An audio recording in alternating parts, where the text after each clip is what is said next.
Assalamualaikum warahmatullahi wabarakatuh. Hai everyone, selamat datang kembali di channel Hobiku Hokiku. Di video kali ini, saya ingin menunjukkan sebagian dari portofolio foto saya yang saya jual di berbagai agensi. Seperti saya sebutkan di video sebelumnya, bahwa foto yang kita miliki itu adalah aset atau investasi yang harus kita berikan untuk mendapatkan passive income melalui bisnis microstock. Tapi sebelumnya saya ingin bercerita tentang hobi fotografi saya. Dulu ketika kecil, almarhum bapak saya lah yang memperkenalkan saya kepada kamera. Waktu itu masih zamannya kamera analog, fokusnya masih manual, dan kalau mau foto, kita harus beli roll film dulu. Seingat saya mulai tahun 2017, saya mulai menekuni bisnis microstock, dan saat ini saya sudah punya sekitar 4.000-an foto sebagai aset saya. Saya bukan fotografer profesional ya, saya cuma orang yang suka moto, yang saya lakukan di luar pekerjaan utama saya. Kebetulan pekerjaan saya sering menuntut saya untuk pergi ke tempat-tempat yang bisa dibilang jarang dikunjungi orang, yakni di pedalaman Kalimantan. Kesempatan ini juga yang sering saya manfaatkan untuk menambah portofolio saya. Oke, langsung saja saya akan menunjukkan beberapa contoh foto yang ada dalam portofolio saya. Foto ini saya ambil di salah satu perusahaan HPH di daerah Mahakam Hulu.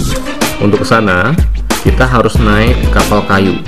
Kalau di sini disebut ferry, selama kurang lebih 30 jam. Itu waktu normal ya, 30 jam. Foto ini saya ambil di Lockyard. Lockyard itu adalah tempat penumpukan kayu sebelum kayu diangkut menggunakan tugboat atau diapungkan di sungai. Foto ini laris manis di Shutterstock dan sudah menghasilkan ratusan dolar, tapi untuk di agensi lainnya kurang begitu moncer. Foto ini sebenarnya hanyalah step shot. Saya tidak merencanakan, saya hanya coba membuat komposisi yang pas, tidak pakai tripod dan hanya mengandalkan cahaya alami. Dalam perjalanan ini juga saya mendapatkan beberapa foto yang cukup menjual. Ini contohnya.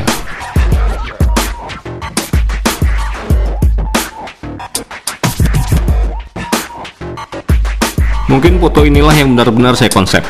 Foto ini saya ambil di dapur rumah. Background dan alas tempat saya meletakkan jam itu terbuat dari kayu yang saya rakit sendiri. Saya juga menggunakan teknik strobis dengan tambahan satu lampu flash dengan trigger flash bawaan kamera. Lensa yang saya gunakan Sigma 70-200 mm HSM 2.8. Objeknya saya letakkan agak jauh dari background dan focal length yang agak panjang. Dan voila, alhasil setelah sedikit diedit, softone dan blurnya lumayan cakep. Foto ini penjualannya bagus banget di Adobe Stock dan sudah ratusan dolar, tapi kurang moncer di agensi yang lain. Kalau menurut saya, kelebihan foto ini adalah fotonya yang lumayan bagus secara visual, konsepnya yang universal karena bicara tentang waktu, dan punya copy space yang luas, sehingga buyer leluasa untuk menyesuaikan foto ini dengan konten yang mereka miliki. Foto ini penjualannya sebenarnya sih tidak terlalu sering, tapi bagi saya spesial karena foto ini mencatatkan rekor royalti termahal untuk sekali download. Kalau nggak salah sih sekitar 60-an dolar. Foto ini adalah sampel spesimen kayu yang saya susun sedemikian rupa sehingga ya cukup cantik sih dengan pencahayaan alami. Foto lainnya yang saya dapatkan dalam sesi itu contohnya ini, dan hasilnya juga lumayan. Yang kelima, pernah diomelin istri gara-gara rumah berantakan? Nah, momen inilah yang mendatangkan inspirasi untuk foto ini. Jadi pas bongkar gudang, banyak barang-barang yang harus dibuang. Berbagai perkakas tua yang sudah berkarat ini saya bariskan di atas background kayu dan hasilnya lumayan. Bebek-bebekan ini adalah teman mandi anak saya. One day, saya ajak anak saya yang waktu itu masih kecil untuk jalan pagi di taman komplek. Kemudian mainan itu saya susun di rerumputan, seolah-olah itu seekor induk yang sedang mengasuh anak-anaknya. Kemudian foto itu saya tambah metadatanya dengan kata-kata yang berkaitan dengan parenting. Dulu waktu kuliah, pengen fokus ngerjain tugas, jadi niat fotohan di keluar itu dikurangin. Akhirnya punya ide buat foto di kamar flat. Nah, karena nggak punya objek, mulailah beli diecast. Alah, akhirnya malah keracunan dan mulai hobi baru, yaitu koleksi diecast. Hobi yang satu ini nanti saya ceritakan di video selanjutnya. Foto ini saya ambil sebenarnya sih tanpa konsep yang jelas, ingin menampilkan sebagian koleksi diecast yang saya punya. Alasnya saya pakai spray putih dan cahayanya pakai cahaya jendela. Gak taunya ciamik soro. Untuk post processingnya, saya tambah metadata yang berkaitan tentang diecast collection. Penjualannya lumayanlah cukup buat ngisi bensin mobil full tank 2 kali. Foto ini adalah foto lantai keramik. Saya ambil di Makassar, di salah satu rumah makan di dekat Pantai Losari kalau nggak salah, pas lagi dinner sama teman-teman. Cahayanya pakai lampu ruangan, dan foto ini saya pikir sudah lumayan menghasilkan. Kebetulan lagi pegang kamera waktu nyamuk nakal ini hinggap di tangan. Nah, di kameranya juga pakai lensa Sigma 50 mm makro. Pencahayaannya pakai cahaya alami. Kemudian foto ini saya tambah dengan metadata tentang penyakit yang dibawa oleh nyamuk.